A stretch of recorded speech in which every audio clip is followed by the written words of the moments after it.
اپنی ماں کی دعا لو، اپنے باپ کی دعا لو۔ میرے نبی نے فرمایا عمر میرے بعد ایک آدمی آئے گا، اس کا نام ہوگا اویس، اور وہ کرن کی شاخ سے ہوگا، اسے دعا کرانا۔ علی آپ بھی، عمر آپ بھی۔ یا رسول اللہ کس لیے؟ کہ اس نے ماں کی ایسی خدمت کی ہے کہ جب ہاتھ اٹھاتا ہے اللہ اس کے ہاتھ خالی نہیں لوٹاتا۔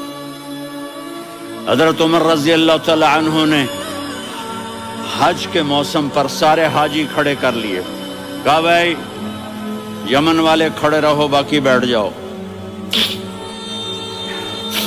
تو بیٹھ گئے۔ پھر فرمایا کہ یمن والے بیٹھ جاؤ، قرن والے کھڑے رہ جاؤ۔ تو ایک آدمی کھڑا رہا، کہا تم قرنی ہو؟ کہا جی ہاں۔ اویس کو جانتے ہو؟ جی میرے بھائی کا بیٹا ہے، لیکن تھوڑا پاگل سا ہے، آپ کیوں پوچھ رہے ہیں؟ حضرت عمر نے فرمایا وہ نہیں، تو پاگل ہے۔ کدھر ہے؟ کہا جی اونٹ چرانے گیا ہے ادھر عرفات کی طرف۔ تو آپ نے حضرت علی کو ساتھ لیا اور دوڑ لگائی سواری پر۔ دیکھا تو اویس کرنی ایک کیکر کے نیچے نماز پڑھ رہے تھے اور اونٹ چر رہے تھے۔ تو جب انہوں نے دیکھا کہ دو آدمی آ کے بیٹھ گئے تو انہوں نے نماز شارٹ کٹ کر دی۔ تو حضرت عمر نے پوچھا کون ہو بھائی؟ کہا جی میں مزدور ہوں۔ کہا تیرا نام کیا ہے؟ کہا جی اللہ کا بندہ۔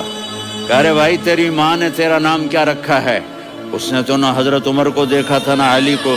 وہ کہنے لگا بھائی تم کون لوگ ہو میرا انٹرویو کرنے والے؟ یہ تو میں اپنی زبان میں کہہ رہا ہوں۔ تو حضرت علی بولے کہ بھائی یہ ہیں امیر المومنین عمر بن خطاب اور میں ہوں علی بن ابی طالب۔ تو وہ ایسے کانپنے لگے، میں معافی چاہتا ہوں، میں پہلی دفعہ آیا ہوں، میں نے آپ کو دیکھا نہیں، فرمائیے آپ۔ حضرت عمر نے کہا ہاتھ اٹھا ہمارے لیے دعا کر۔ تو وہ رونے لگی، آپ نبی کے صحابی، میں عاجز مسکین میں دعا کروں؟ میری اوقات ہے میں دعا کروں؟ کہاں، ہمیں ہمارے نبی نے فرمایا تھا اویس آئے تو دعا کروانی ہے۔ عمر اور علی جیسی ہستیوں کو دعا کے لیے کہا جا رہا ہے۔ پیچھے تہجد ہے؟ نہیں۔ جہاد ہے؟ نہیں۔ علم ہے؟ نہیں۔ نماز ہے؟ نہیں۔ روزہ ہے؟ نہیں۔ زکوٰۃ ہے؟ نہیں۔ خیرات ہے؟ نہیں۔ کیا ہے؟ ماں کی خدمت، ماں کی خدمت، ماں کی خدمت۔ میرے نبی نے فرمایا لوگ جنت میں چلیں گے، اویس چلے گا، جب گیٹ پر پہنچے گا تو اللہ کہیں گے اویس کو پیچھے ہٹا دو، باقی اندر چلے جاؤ۔ تو اویس کرنے ڈر جائیں گے کہ یا اللہ جنت کے دروازے پر مجھے پیچھے ہٹا دیا۔ تو اللہ کہیں گے پیچھے دیکھو، ویسے پیچھے مڑ کے دیکھیں گے تو لوگوں کا مجمع ہوگا جو جہنم میں جا رہے ہوں گے، ایمان والے، گنہگار مسلمان۔ تو میرا اللہ کہے گا اویس اپنی انگلی کو پھیرتا جا، جس جس پر تیری انگلی پڑے گی تیری تو فیل سب کو جنت میں ڈال دوں گا۔ یہ ماں ہے، صرف ڈالر ہی سب کچھ نہیں ہے، یہ ماں ہے۔